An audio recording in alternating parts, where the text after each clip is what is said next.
Los artistas de la escena local e internacional nos cuentan todo lo que está pasando en Impacto Musical. Bueno, es una canción. No, que le respiro, ¿viste? No lo que le envío. Buenas tardes. Continuamos en Impacto Musical. Y bueno, uno de los privilegios que nos da la radio, la comunicación, y principalmente nuestra radio municipal de Florencio Varela, es recibir a grandes artistas a nivel internacional. Y bueno, Jorge Flores, nuestro compañero y amigo, siempre nos trae la posibilidad de conocer y de poder charlar con grandes músicos y músicas. Jorge. Sí, gracias Gustavo, así es. En este caso, hago una pequeña introducción. ¿Por qué? Porque la semana pasada tuvimos a Marco Mendoza, que es el bajista de Whitesnake, bueno, David Cover, Dean Lisi, Journey, bueno, terrible. Y nos dejó una enseñanza dentro de una de las preguntas que recuerdo que le hice, cómo fue su vida anterior, ¿no? O sea, cómo llegó a ser una estrella mundial, porque lo es musicalmente, pero pasó por muchas peripecias para hacerlo.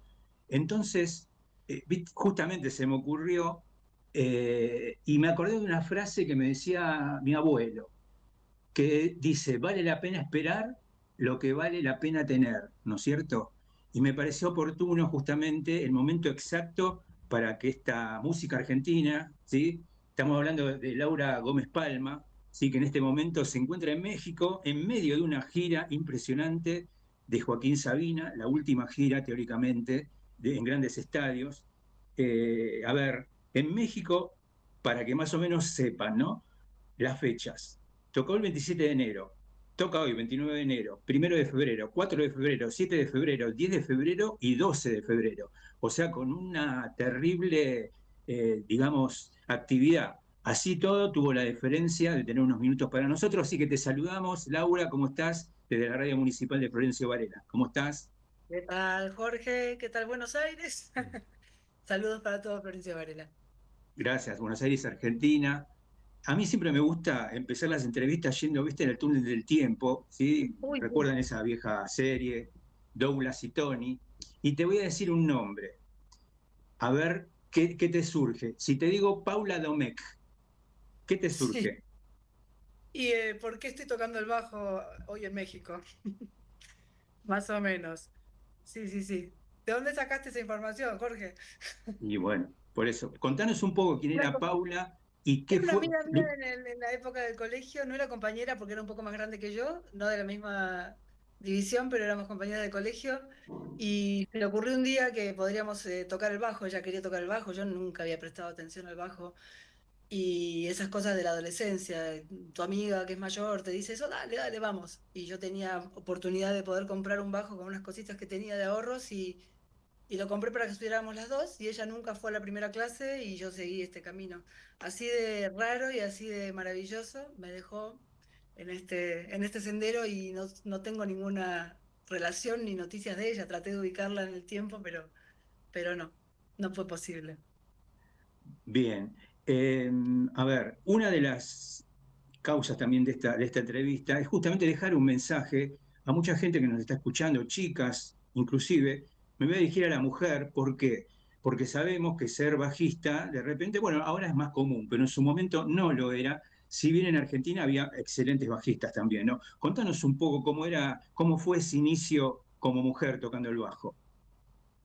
Bueno, para mí fue muy natural. La verdad es que yo no le hago de verdad, sobre todo en los comienzos. Después vi cosas así como de diferencias quizás por ser mujer o por ser hombre, pero tuve mucha suerte. Yo siempre digo que tuve mucha suerte. Fui afortunada, estuve en el momento adecuado, en el lugar adecuado.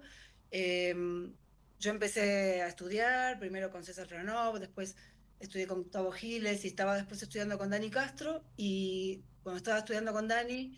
em, Hilda y Tito estaban armando Man Ray y le consultaron por algún alumno que tuviese y a él se le ocurrió recomendarme a mí. Yo, la verdad, era muy chiquita, hacía poco que tocaba y él me recomendó. A Hilda le gustó la idea de que fuese mujer, eh, por la cosa de no sentirse sola entre, bueno, no sé, le divirtió la idea o le gustó la idea, entonces, bueno, nos conocimos, me probaron y ahí empezó, digamos, todo serio. Antes de eso había tenido un par de grupos muy chiquititos en los que, bueno, un día toqué con uno, otro día había tocado con otro, pero fueron así 2 shows con cada uno. Pero bueno, mucha historia también en esos pequeños grupos, sobre todo en uno de ellos, pero que quedaron así de entre casa, ¿no? Pero realmente con Man Ray es como que empezó y seriamente, yo sin darme cuenta, de pronto estaba iniciando una carrera musical. Pero ya te digo, no es que yo en esa época decía, quiero ser músico, quiero ser bajista, quiero no sé qué, y me costó llegar. Fue, bueno, yo estudiaba, obviamente me esforzaba porque me gustaba y bueno, tuve suerte. Yo creo que tuve suerte y bueno, y ahí seguí. Bien, le contamos a la gente que Laura tocó en el primer disco de Suéter, No, no, en el primero de Man Ray. perdón, de Suéter, perdón, del primer disco, del disco debut, digamos, que contó con la producción de Andrés Calamaro, nada más ni nada menos, siendo tan chica, ya entraste a las ligas mayores. Pero también dentro de tu trayectoria es algo que me parece interesante y que vos recastás también, haber tocado con Pimpinela, ¿no es cierto? De repente, porque quizás te digo, ellos recuerdo que tenían un director musical, o sea, recuerdo un poco cómo era más o menos la producción, digamos, artística de Pimpinela. Contanos un poco qué te dejó haber tocado con ellos, que de repente parecería que no, pero me parece que sí. No, o sea, todas las experiencias son eso y todas, de todo aprendes. Aparte, en aquel momento cuando yo toqué con Pimpinela tenía 24 años, era muy chiquita y fue quizás la primera vez que con un grupo o con un artista internacional hice una gira, toqué con un director musical en vivo, leyendo y siguiendo las indicaciones del director musical, había que estar muy atento. Era un grupo en el que ellos, o sea, ellos no ensayaban con el grupo, ensayaban con el director musical y yo empecé el primer día que toqué con ellos en la gira, fue en el Gran Rex, presentación de un disco, y a ellos los conocí sobre el escenario.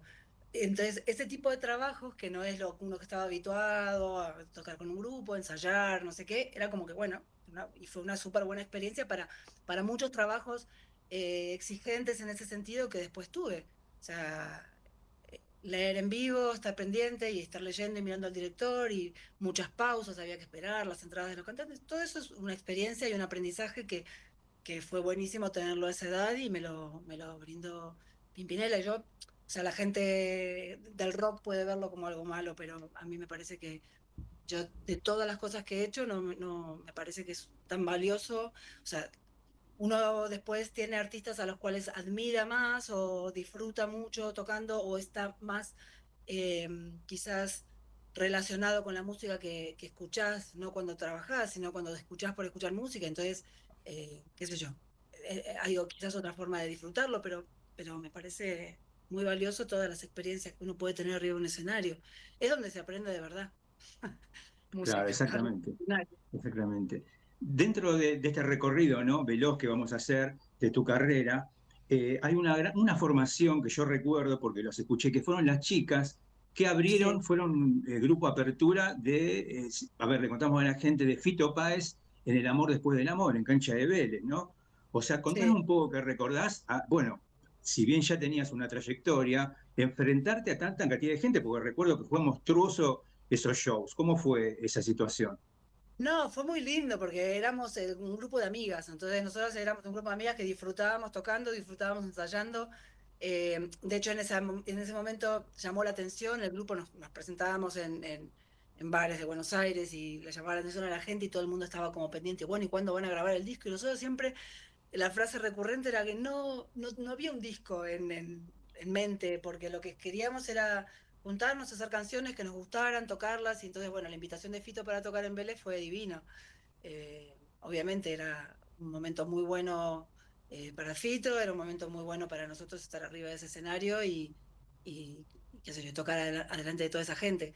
Eh, la verdad que la primera vez que toqué para muchísima gente y me impactó mucho porque era muy chiquita fue con Man Ray cuando fue la fiesta aquella de, creo que eran 5 años de democracia, creo que Sí, fue sí, en la sí. 9 de Sí. julio. Pero sí que me pareció brutal, era un mar de personas, pero yo ahí descubrí que a mí tocar adelante de muchísima gente no me ponía nerviosa, me ponía más nerviosa tocar en un bar chiquitito mirándole la cara a la gente. Y me sigue pasando hasta el día de hoy. Si yo estoy en un bar chiquito y hay músicos, amigos, siento nervios. Y esa, no sé, esa tontería de, ¿sabes para quién estás tocando? El otro es como que se te hace una cosa tan inmensa que que es como si estuvieses mirándolo por, no sé. Es Claro. raro. Me imagino que para un artista que está al frente cantando con sus canciones es muy diferente que para un músico que está detrás. O sea, me imagino que para un artista tener todo ese público coreando tus canciones y vos ser el cantante que estás ahí, ¿no? El frontman debe ser más impactante. Está. Bueno, después tuviste un paso veloz, ¿sí? Por Suéter. Sí. Un tiempo, creo, grabaste el último long play de Suéter, recuerdo, pero Ya no después de, salió. Es un exactamente, disco. después, Yo lo único que grabé con Suéter fue un disco en vivo que se grabó en sí, Dr. Jekyll, que era lo que era antes Pridamí, el último Pridamí, pero no se publicó nunca ese disco. Por una razón o por otra, eso quedó en un cajón y yo no grabé ningún disco de estudio de Suéter. Estuve un par de años con Miguel y la banda que tenían en ese último disco que habían hecho en ese momento, que era creo que Suéter 5, y sí. a esa banda me sumé yo y toqué en vivo, creo que un par de años, antes de irme a España más o menos en esa época. Claro, justamente, bueno, llega el viaje a España, ¿no? Le contamos a la gente que parte a España y me gustaría preguntarte qué panorama encontraste en España en ese momento, porque vos ya venías de Argentina, ¿no? Con una tradición de rock, ¿no? Que, bueno, con letras, un trabajo en las letras, y me parece que en España no estaba digamos, ese trabajo. Contanos un poco cómo fue encontrarte con ese panorama musical en España. Sí, a mí me sorprendió eso, me sorprendió también que a ellos les sorprendiera ver a una chica tocando el bajo. En España en esa época era más raro todavía que en Buenos Aires o en Argentina. Eso me sorprendía. En eso había como una especie de años atrás, ¿no?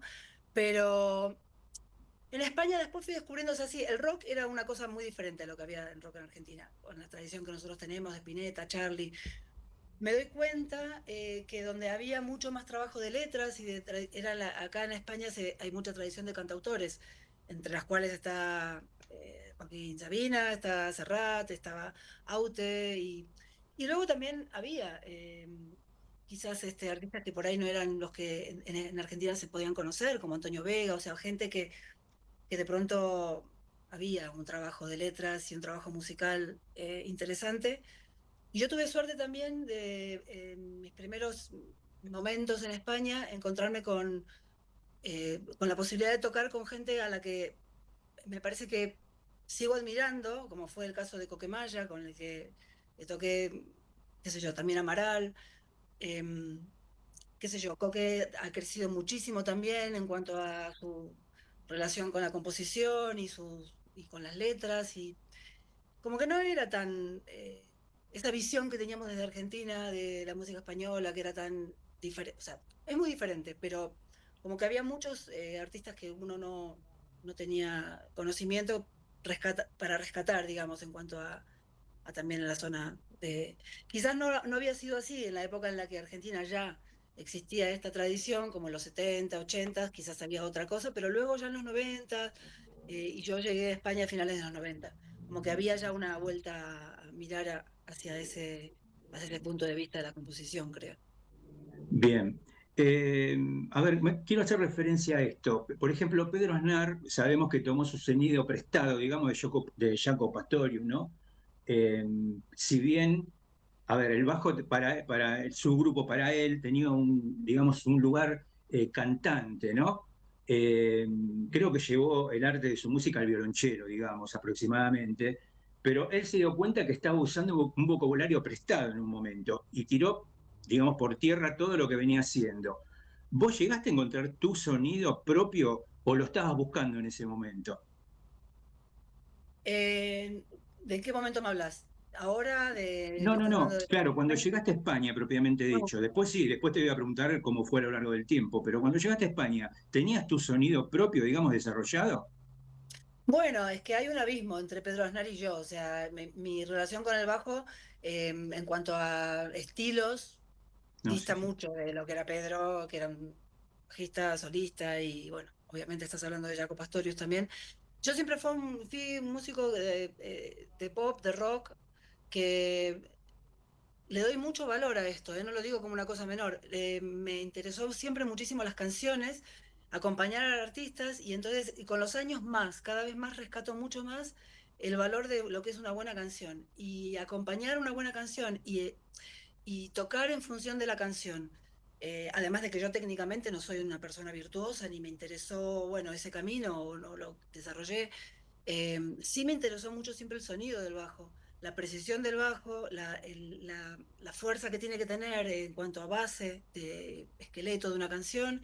Y eso sí, yo creo que lo trabajé y siempre me pareció que había que desarrollar el sonido, que como dice mucha gente, el sonido está en los dedos, más allá del instrumento que agarres, sonar bien, ¿no? Y eso siempre un poco me obsesionó y con los años creo que tengo un sonido que me gusta, bajos que me gustan, no soy una persona que tenga colección de instrumentos, cuando algo me gusta mucho me quedo ahí y tengo obviamente alternativas para diferentes necesidades musicales, de grabaciones o de tocar en vivo, pero no sé si en ese momento lo tenía, ¿no? O es una cosa. Yo creo que me terminé de desarrollar bastante como bajista y como músico en España, porque yo ahora, por ejemplo, este año pasado cumplí, esto habla muy mal de mi edad, pero bueno, cumplí 27 años en España y yo me fui de España con 27 años. Quiero decir que realmente mi carrera en España es de 27 años y mi carrera en Argentina obviamente no, porque yo era,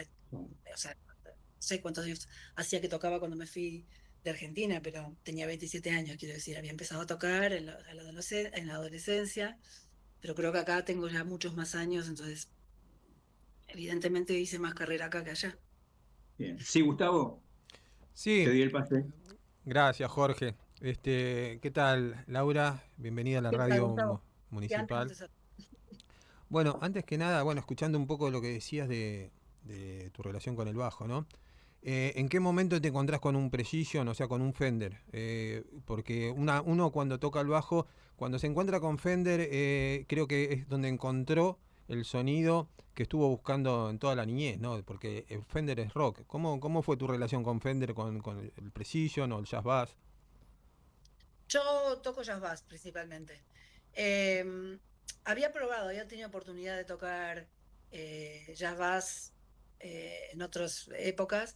De hecho, tuve un jazz bass, pero un jazz bass de gama baja, digamos. Creo que era, por decir mexicano, era cuando vivía allá, en la época que tocaba con las chicas. Claro. Eh, siempre quise, y siempre estuve detrás de un jazz bass bueno, antiguo y tal.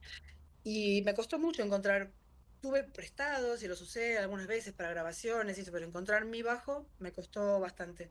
De hecho, este bajo con el que estoy tocando y hace mucho tiempo, que es un Yamaha del 72, lo compré en Argentina. Lo probé una vez, un año que fui allá, estando de visita, me enamoré, pero no lo pude comprar ese año por una cuestión económica y me quedé todo el año soñando con ese bajo, horroroso. Y al año siguiente fui y todavía lo tenía la gente que lo vendía y ya.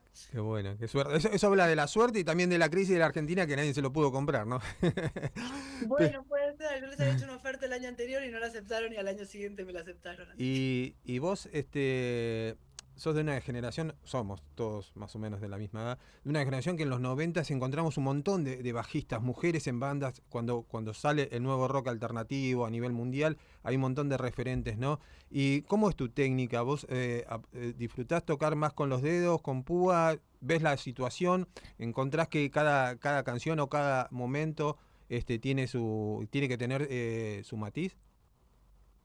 Sí, las canciones piden hay que tocar. Yo ahora, por ejemplo, yo cuando era chica tocaba slap, no me gusta tocar slap al día de hoy. Si hay alguna necesidad de guión técnico, podría tocar, pero me gusta tocar con dedos, evidentemente es lo que desarrollé más.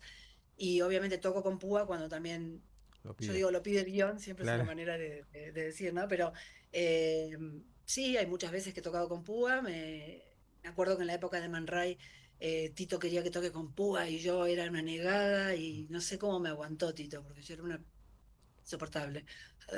Claro, porque ahí Porque hay un prejuicio de los bajistas, ¿no? De tocar con dedo y tocar con púa era como, siempre hay, sí, en esa ¿viste? época yo en esa época era como muy pendeja Mm. y muy boluda en muchas cosas porque no tenía ninguna experiencia. Tito sí, me pedía cosas y yo de repente, qué sé yo, con púa me negaba, porque aparte no había estudiado, y hay que estudiar la técnica para tocar bien con púa también, tampoco es fácil. Y en una época que estuve haciendo grabaciones, muchas grabaciones, empecé a tocar más y obviamente empecé a darle mucho más valor a las veces que una canción pedía púas. A estas alturas uno se da cuenta, ¿no? Lo que Claro. una canción pide. Y probás y de repente, si de las cosas que probás gana la púa, se toca con púa. Y ya está.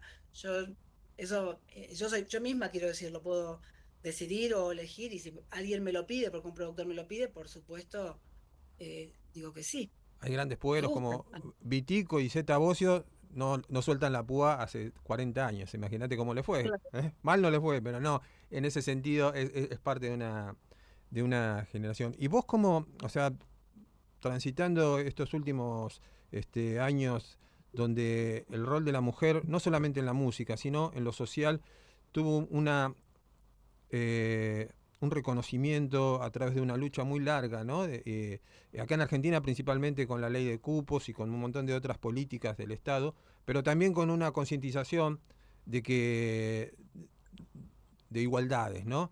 Y estamos en un momento en el planeta donde todo eso está en peligro, digamos, o está siendo juzgado. Vos como parte protagonista de la cultura, de un movimiento rockero o de una, no sé, de la música, del arte, con esa sensibilidad que caracteriza a los miembros del arte, ¿cómo ves esta realidad en rol a las diversidades y a los derechos obtenidos?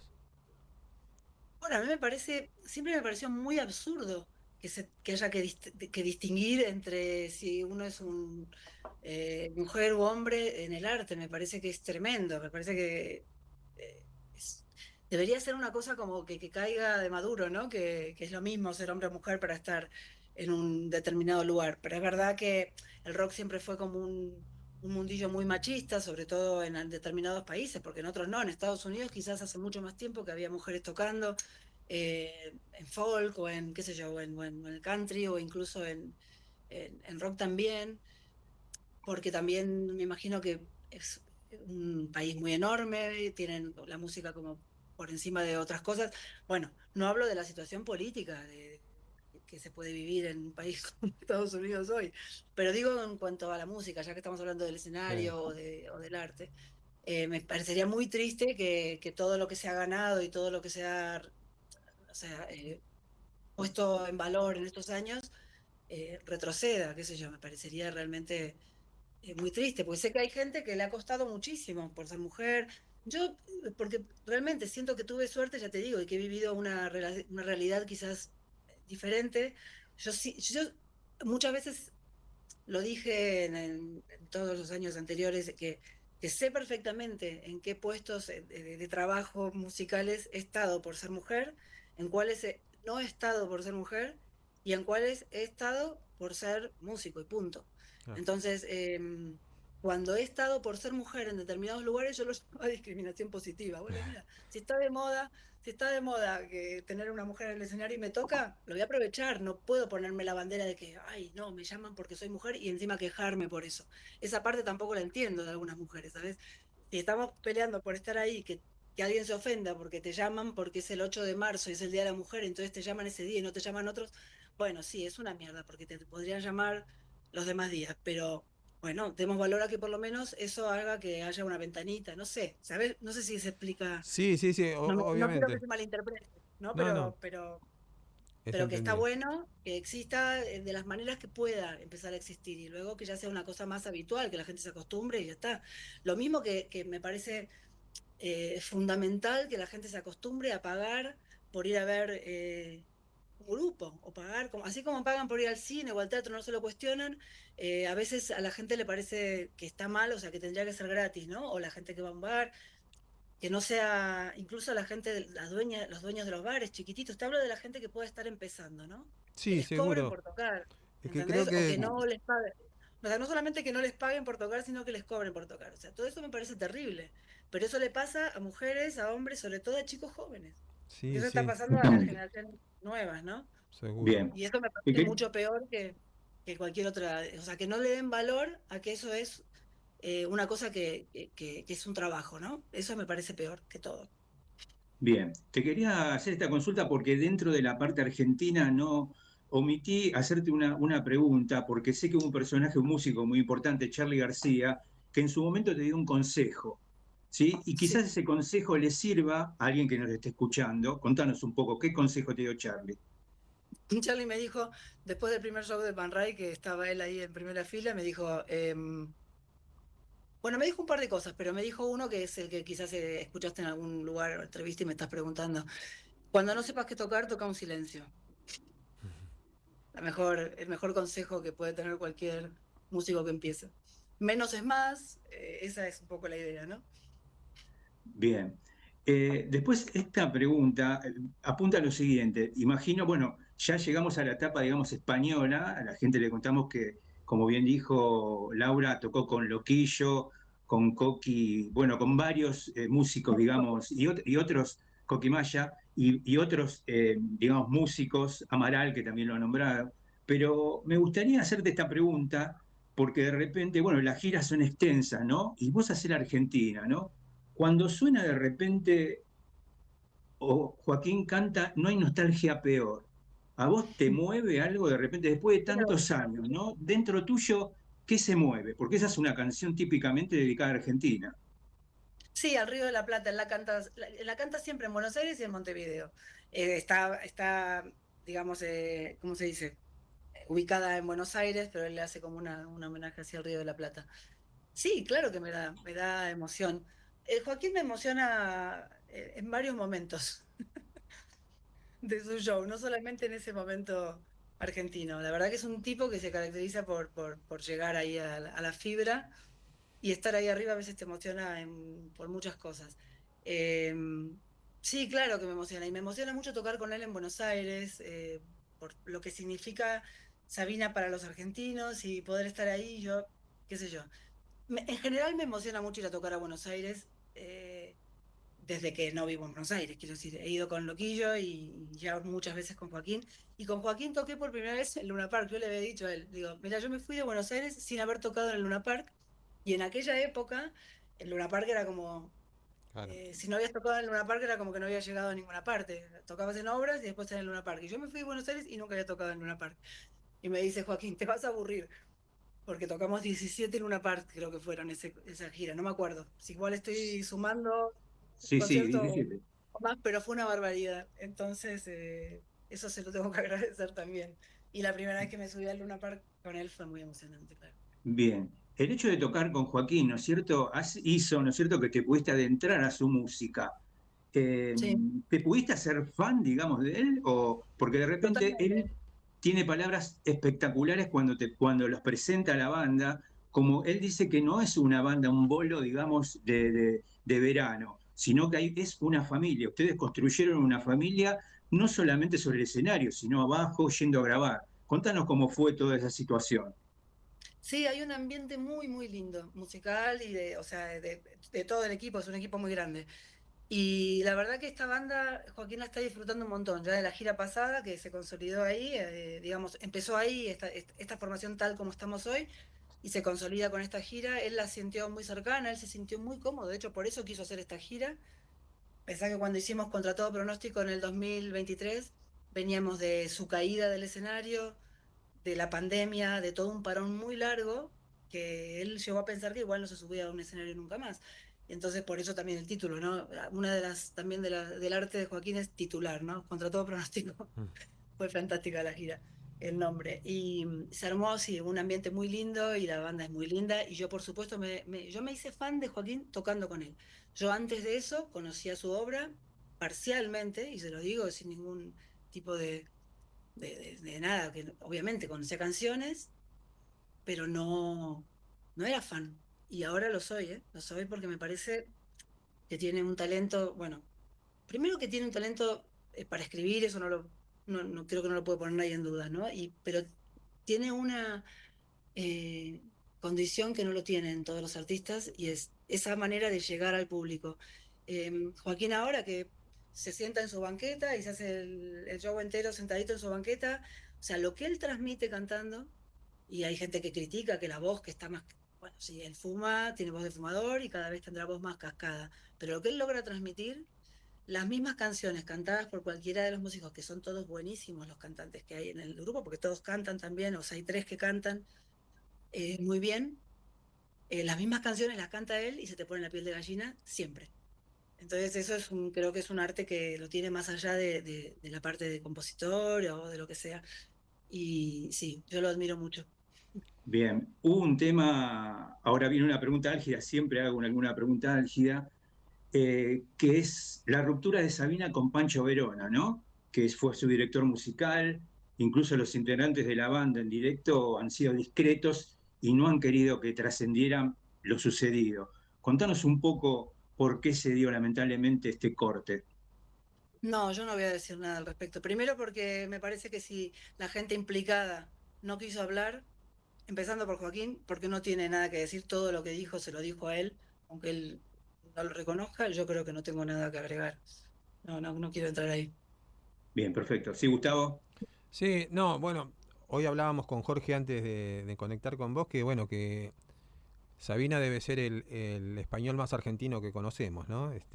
Porque está tan arraigado a nuestra cultura, porque además es una persona que aparte del talento artístico, tiene una bohemia y una vida llevada adelante a través de un montón de otras situaciones que lo hace más tanguero todavía, ¿no? En ese color que uno encuentra en Sabina, que quizás es un poco lo que nos relaciona con él todo el tiempo, ¿no? Es una persona que aparte de crear, ha vivido eso que crea. Y, y, y dentro de la cultura argentina se ha relacionado con todos los máximos referentes, ¿no? Desde Maradona hasta García. Y de ahí, no sé, Mercedes Sosa y todos. Eh, ¿Qué decís que va a dejar Joaquín en el futuro? ¿Vos creés que cómo lo ves a él? No a él, sino su obra dentro de 5 o 10 años, cuando haya nuevos artistas más jóvenes. ¿Se van a poder encontrar con algo de dónde alimentarse? Sí, yo lo creo absolutamente. Mira, una de las cosas que me sorprende cada vez más de Joaquín es su público. Vos vas a un concierto de Joaquín y hay público de la edad de mi mamá es súper fan de él, público de mi edad, público de 30 años y público de 15 años. O sea, es increíble cómo ha trascendido. O sea, me imagino que también los padres van teniendo que ver, porque la gente que es sabinera es muy sabinera, y en países como Argentina, bueno, en México también, en muchos lugares de Latinoamérica también. Pero bueno, Buenos Aires tiene esa cosa de que como Buenos Aires somos tan fanáticos de lo nuestro y lo han hecho argentino, entonces es una bandera, ¿verdad? Y él ama Buenos Aires y ama la Argentina, entonces yo creo que sí se van a encontrar, porque por alguna razón que no le pasa a otros grandes cantautores, él ha trascendido generación tras generación y sigue llegando a la gente más joven de la misma manera que llega a la gente grande. Entonces, yo creo que eso es que su música ya es medio inmortal. En ese sentido, creo que va a quedar su música por muchos años. Dudo mucho Claro. que pase, ¿sabes? Y, Creo yo, por lo que voy viviendo. y ustedes con la banda sabinera, ¿qué es lo que proponen? Porque también tocan la obra de él, ¿no? Sí, la banda sabinera es una alternativa a los momentos en los que Joaquín está descansando. Por ejemplo, hicimos gira en el 2023, el 2024 hicimos gira con la banda sabinera, Benditos Malditos. Eh, es un grupo con los músicos de Sabina, sin Sabina, obviamente, recreando las canciones de Sabina. O sea, no hacemos las canciones tal cual, o sea, cada uno interpreta, reinterpreta las canciones. Hay 3 cantantes que además, o sea, Antonio García de Diego, Mara Barros y Jaime Azúa, que son músicos de la gira, cantan durante la gira de Joaquín. Él también se tomó sus pequeños descansitos y ellos 3 hacen una canción solista durante el show. Entonces ellos son los cantantes al frente de la banda sabinera, luego se completan con bajo y batería y nos completamos con bajo y batería. Y eso es lo que Bien, hacemos. Entonces eso, o sea, recrea la música de Joaquín y después al final hay un momento en el cual invitamos gente del público a cantar una canción. Entonces siempre suben al final de todo 3 o 4 personas a cantar una canción de Joaquín acompañada por la banda de Sabina, y eso es quizás lo más diferente a otros, no sé. Y sobre todo eso, lo más diferente es que no somos un tributo, que es la banda original, Claro. y, y apoyados a muerte por Joaquín y por su entorno. Quiero decir que Claro. eso está así. Estuviste presente, Laura, estuviste presente en una noche, creo que fue soñada por Sabina, me gustaría que nos cuentes, pues de niños sus héroes eran Jacques Brel, Georges Brassens, Edith Piaf, y pudieron tocar en el Olimpia de París, ¿sí? Sí, Contanos la sensación que es tocar en el Olimpia de París. bueno, yo me acuerdo que Joaquín estaba fatal, nerviosísimo, pobre, ese día. Bueno, ahora está más tranquilo, pero en esa gira se ponía muy nervioso y ese día fue de esos que decís, bueno, ¿vamos a salir al escenario o no? Porque estaba descompuesto, que estaba súper, para él era muy, muy importante, fue muy lindo, es un lugar muy mítico. Este año repetimos, porque en la gira pasada tocamos en París, pero en otro lugar, y este año volvemos al Olimpia. Bien. Bueno, contamos a la gente que Hola y Adiós va a ser la última gira, quizás de estadios grandes. Ujú. Ya Joaquín cumple 75 años, ¿no? Y me No, gustaría, 76, bueno, sí, va a perdón, cumplir 76 ahora. claro, va a Tocando cumplir en el 75. Auditorio de México vamos a celebrar sus 76, sí. Bien, perfecto. Me gustaría saber qué repertorio, ¿no es cierto? O sea, a ver, cómo forman un repertorio con tantos temas, ¿no? ¿Cómo fueron los ensayos, digamos, para llegar a un repertorio en una última gira, ¿no? Bueno, es que hay clásicos que ya no se pueden sacar del repertorio, porque hay clásicos que la gente ya sabe que va a escuchar, que son canciones que él viene haciendo hace muchas giras y que tienen que estar sí o sí. Es dificilísimo con alguien que tiene una discografía tan vasta y una cantidad de repertorio poder elegir, pero él siempre intenta rescatar canciones que hace mucho que no... Uy, se va a terminar la canción, la cosa. Falta. Dice, que siempre quiere como rescatar alguna canción que hace mucho que no canta. Entonces, bueno, cuando se preparó el set list, digamos, para esta gira, aparecieron varios nombres de canciones y después en los ensayos o antes de los ensayos él va descartando. Bueno, hasta el final no, también por una cuestión de tiempo, porque el concierto no puede durar 3 horas. Por una cuestión de tiempo y también porque él se puede sentir más cómodo o menos cómodo cantando alguna canción que otra.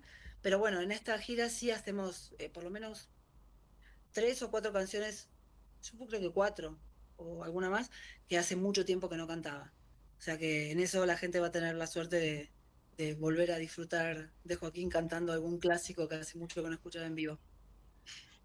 Bien, brevemente quería así, bueno, contar a la gente que Laura tiene otra actividad afín y paralela, que es poeta. Ha escrito 4 libros. Contanos un poco esa actividad tuya que viene pegada a la música, pero contanos un poco vos, cómo desarrollaste todo eso.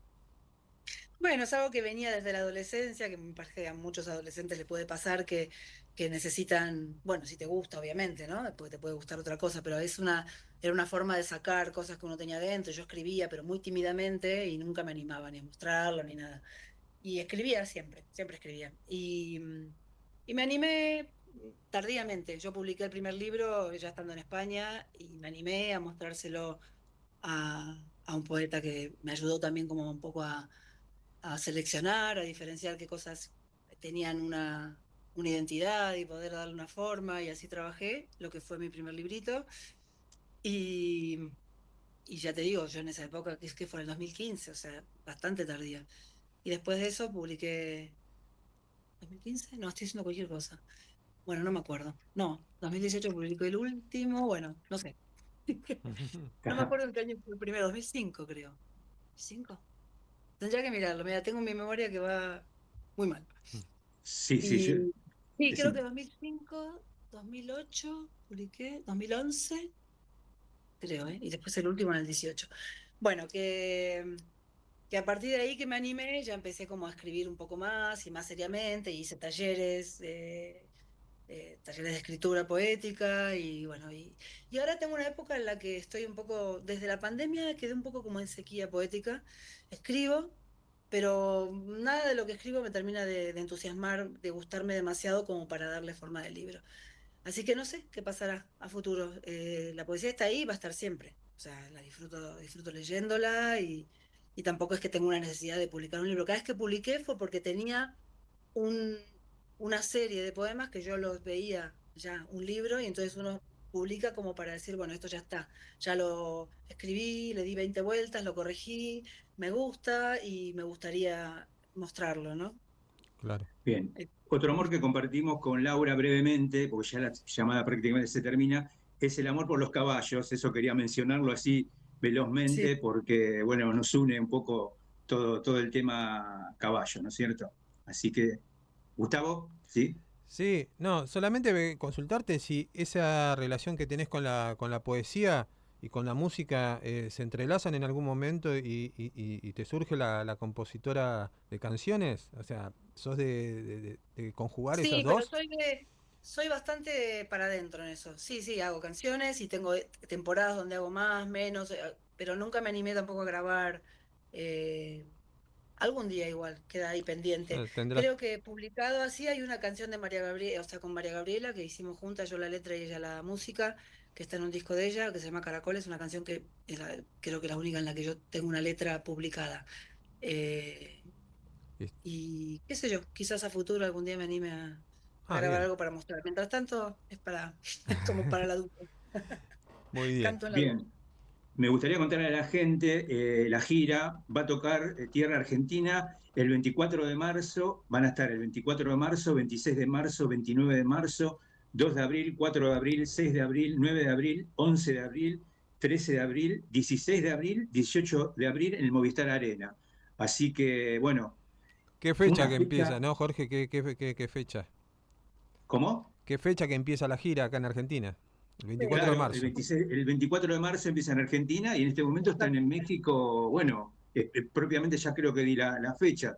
Así que, bueno, se está terminando la llamada, lamentablemente, así que, bueno, te queremos Sí. agradecer, Laura, No, estos a ustedes por minutos. invitarme.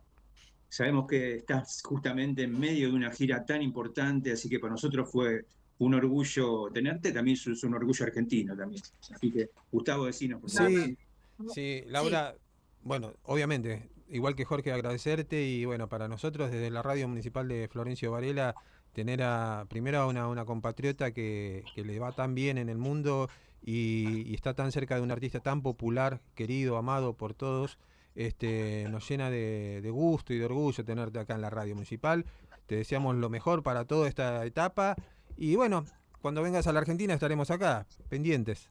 Claro, bueno, a ver si nos podemos cruzar, estaría bien. ¿Eh? Voy a estar un mes, ya viste. Así que Un mes buenísimo. así, ahí invitando. Este, así pasó por la radio municipal de Florencio Varela, Laura Gómez Palma, ¿no? Ni más ni menos que la bajista argentina, radicada en España, que tiene una inmensa trayectoria y ahora va a llegar a nuestro país con ni más ni menos que el gran Joaquín Sabina. Nos vamos a una tanda y volvemos ya para ir cerrando el programa del día de hoy. Gracias. Bueno, muchas gracias.